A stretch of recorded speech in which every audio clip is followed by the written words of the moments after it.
Ya pemirsa, pimpinan Pondok Pesantren Al Zaitun Panji Gumilang akhirnya berbicara soal kontroversi pondok pesantren yang dipimpinnya, seperti soal syaf perempuan yang bercampur dengan laki-laki dan gaya azan yang berbeda pada umumnya dan menghadap ke para jemaah. Berikut jawaban Panji Gumilang.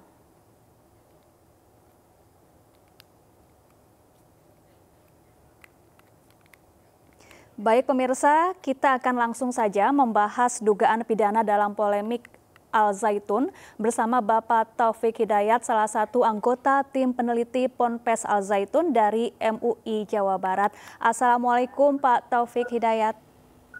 Waalaikumsalam warahmatullahi wabarakatuh. Baik, Pak Taufik, Menko Polhukam Mahfud MD menyebut sudah ada unsur dugaan pidana dari kasus Ponpes Al Zaitun ini. Arahnya kemana ini Pak? Apakah ke penodaan agama atau apa Pak Taufik? Ya, sebelumnya saya koreksi, saya bukan dari tim MUI Jawa Barat, bukan. Tapi saya ketika penelitian MUI di tahun 2002, saya di belakang layar diajak oleh Profesor Ali Mustafa Yakub sama almarhum Profesor Irfan Jitni. Jadi konteksnya itu. Baik. Terus tadi ditanyakan tentang itu ya, unsur pidana ya? Iya betul. Ke arah mana ini Pak? Ya, kalau saya sih menghimbau ya kepada Baris Krim Polri agar membuka file-file ataupun barang bukti yang sebetulnya sudah diserahkan di eranya Kepala BIN saat itu Pak Tanto ya, dan saat itu Kabar Eskrimnya Pak Ito Sumardi, Kabar Intelkamnya Pak Saleh Saab. Nah saat itu Kabar Eskrim, Baris Krim, Pak Intelkam dan BIN sebetulnya sudah bergandengan tangan dan sudah menerima hasil temuan dari PPATK.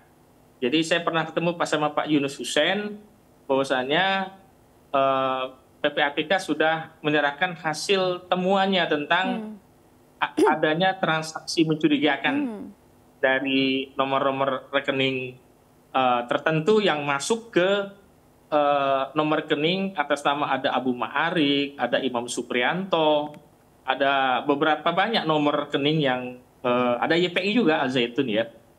Nah, dari unsur itu saja sebetulnya kita sudah bisa menjerat Panji Gumilang. Karena dana-dana yang masuk ke Al Zaitun itu berasal dari para istilahnya dari umat NII yang ada di tingkat teritorial. Yang jumlahnya itu tahun 2007 itu sebanyak 151.000 jamaah. Untuk Jakarta Timur saja terbesar ya, 39.594 anggotanya. Itu infaknya itu 7 untuk infaknya 7 miliar, tambah lagi harkah Ramadan hampir 2,3, jadi hampir 10 miliar yang disalurkan dari wilayah Jakarta Timur. Artinya dari teritorial ini kan ada negara dalam negara.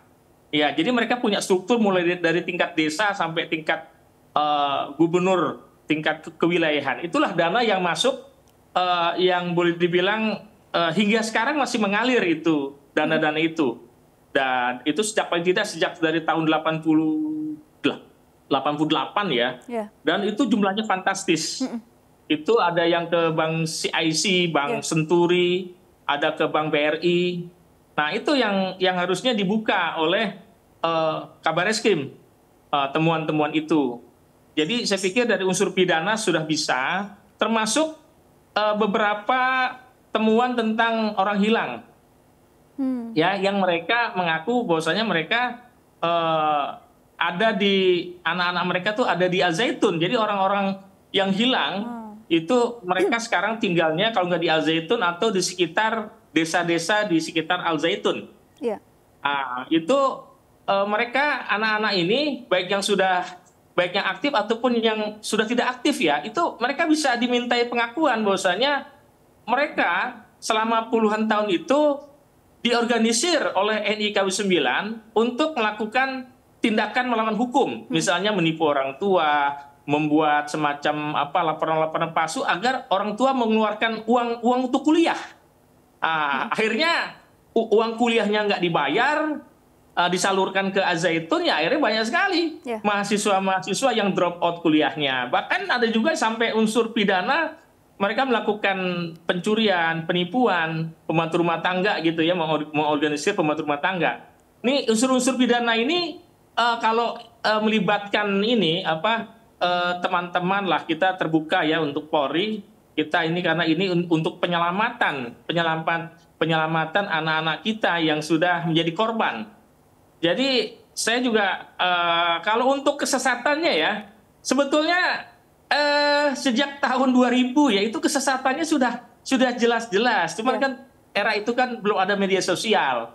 Tapi di majalah mereka, di website mereka itu kan jelas kesesatan-kesesatan yang sudah banyak ditulis oleh para peneliti dari LPPI, dari timnya Tias ya, timnya Pak Atian Alidai, dari timnya Pak Amin Jamaluddin, Pak Umar Abdul, Al Haidar.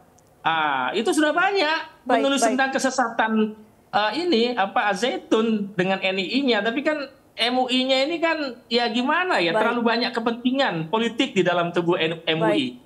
Baik Pak Taufik, jadi tadi Anda mengatakan ada 2 unsur pidana yakni TPPU dan juga orang-orang hilang yang ada di Ponpes Al-Zaitun dan juga ajaran-ajaran sesat yang diajarkan di sana. Lalu bagaimana dengan para santri di sana yang sudah kadung menerima ajaran atau pemahaman yang keliru, sementara saat ini Al-Zaitun masih diperbolehkan menerima santri baru untuk belajar di sana, Pak Taufik? Nah, saran saya maaf ya Pak Mahfud MD, sebetulnya saya sudah melaporkan ke Pak Mahfud itu sejak dari 20 tahun yang lalu. Saya ada fotonya waktu saya menyampaikan itu ke Pak Mahfud. Namun saya masih siap untuk kiranya bisa kami berikan sejumlah alat bukti ya. Kebetulan saya lama di Kompolnas, jadi saya paham bagaimana kerja polisi, bagaimana harus mengumpulkan alat bukti. Jadi menyangkut dengan hal-hal yang sifatnya pidana itu sangat mudah lah bagi polisi. Namun terkait dengan masalah santri, ya saya mohonlah untuk sementara Al-Zaitun itu tidak menerima. Kenapa tidak menerima? Paling tidak kasihanlah orang tua ini ya, orang tua santri. Ya saya yakin orang tua santri mikir-mikir juga ya, walaupun dibilang sudah ada 1000 santri yang mendaftar. Ya bagaimana mereka nggak daftar? Itu kan yang daftar itu kan anak-anak orang tua santri yang backgroundnya adalah orang-orang NI teritorial gitu. Yang kalau 1000 sih kecil itu harusnya kalau mau vote tuh Al-Zaitun harusnya Panji Gumilang memerintahkan kepada umatnya di teritorial kalau perlu 10.000 yang daftar, karena kemampuan anggota NII itu paling tidak mereka masih punya lah sekitar 100.000 orang lah yang mencari dananya itu sekarang di depan ATM, di depan food court, di depan mall, di depan SPBU. Itu sudah nungguin dengan permintaan sumbangan amplop-amplop. Ini kan kasihan ya, mereka orang tua santri harus menyiapkan dana, menyiapkan uang untuk anaknya untuk nyantri. Itu kan jumlahnya besar sekali, hampir 34 juta itu. Yang mungkin sudah ditabung ya oleh para orang tua santri.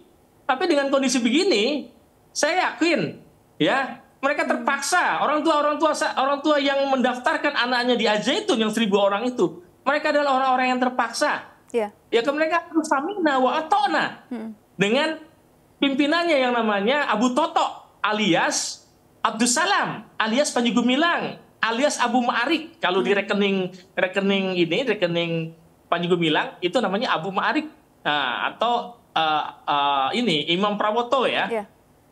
Jadi nggak inilah saya himbau ini bukan persoalan menyangkut dia lembaga pendidikannya harus diselamatkan gitu ya. Justru persoalannya adanya di lembaga pendidikan, karena dari sinilah ya mereka ini membangun kader-kader ya yang akan semakin merusak bangsa ini. Coba kalau kita lihat bagaimana para santri-santri yang kemarin dialog di media sosial, kita lihat ya, kayaknya nggak pantas-pantas jadi santri deh. mereka lebih disebut sebagai orang-orang yang berpikirnya liberal. Ya nggak bedanya lah dengan Panji Gumilang gitu. Baik. Jadi kalau istilahnya guru kencing berdiri ya murid kencing berlari. Iya. Jadi di stop. Karena memang ini berbahaya. Bahkan ya mereka-mereka yang sekarang masih nyantri itu juga harus diwaspadai. Ya bukan kita nih apa ya. Karena kalau pendidiknya aja sudah nggak benar, pendidiknya aja sudah merusak bangsa, bagaimana produk yang dididiknya pasti lebih rusak gitu. Jadi ya saya nggak habis pikir oleh negara ini ya. Katanya negara nggak boleh kalah dengan kelompok-kelompok ya dalam tanda kutip kelompok intoleran. Ya kelompok yang mengkafirkan orang tuanya ya. Ini kan lebih bahaya dari teroris ini. Kalau Imam Samudra itu yang dikafirkan itu Amerika. Baik. Tapi kalau orang-orang di NII KW 9 yang dikafirkan tuh orang tuanya sendiri gitu. Ini kan bahaya ini kalau anak-anak santri ini terus memproduksi calon-calon pendidik. Yang terakhir, coba saya sampaikan kepada Panji Gumilang, ya, Anda ini sebut aja satu aja produk Al-Zaitun yang sudah berhasil. Ini kan sudah, paling tidak mereka sudah punya 15 angkatan lulusan gitu. Satu aja sudah berhasil. Nggak ada. Yang ada ponakan saya yang di santri Al-Zaitun, yang lulus dari Al-Zaitun, jadi bandar narkoba. Baik Pak Taufik, lantas apa langkah konkret yang seharusnya saat ini dilakukan oleh pemerintah dalam menginvestigasi dan juga menindak Ponpes Al-Zaitun? Ya, langkah konkretnya yang pasti, ya saya menghormati apa yang sudah dilakukan oleh MUI, tapi MUI nggak bisa. Saya lihat anggota tim yang ada di situ, anggota tim yang ya dalam tanda kutip yang ya tidak pernah terlibat. Ya di situ nggak ada Dr. Amiruddin Yaakob dan beberapa anggota tim yang sudah meninggal dunia. Bahkan ada beberapa anggota tim yang memang masih pro Al-Zaitun gitu. Kita kan butuh tim yang independen gitu, tim yang memang memahami tentang masalah Al-Zaitun ya. Ya misalnya ada dosen dari Balikus Soleh Al-Haidar bisa dilibatkan, juga dari Pak Atian Ali. Ya kami dari teman-teman peneliti juga dari Kementerian Agama itu banyak yang memahami itu. Jadi jangan cuma hanya berharap dari MUI, karena kan kacamata MUI itu kan kacamata kacamata kuda lah, dia hanya memandang tentang aliran sesat gitu. Nah sedangkan aliran sesat itu kan terkait dengan penistaan agama. Saya wanti-wanti ya kepada Pak Menko Polhukam, kalau ini dipaksakan ya pasal penistaan agama ini, maka saya hakul yakin akan ada pengadilan Ahok jilid 2. Maka berikutnya akan ada ya panggung 212 jilid 2. Ini kan menjelang Pilpres. Ini nggak baik lah. Terima kasih. Artinya jangan menciptakan kegaduhan lah gitu. Baik, terima kasih Pak Taufik Hidayat telah bergabung bersama kami di MNC News Now. Salam sehat selalu. Oke, terima kasih.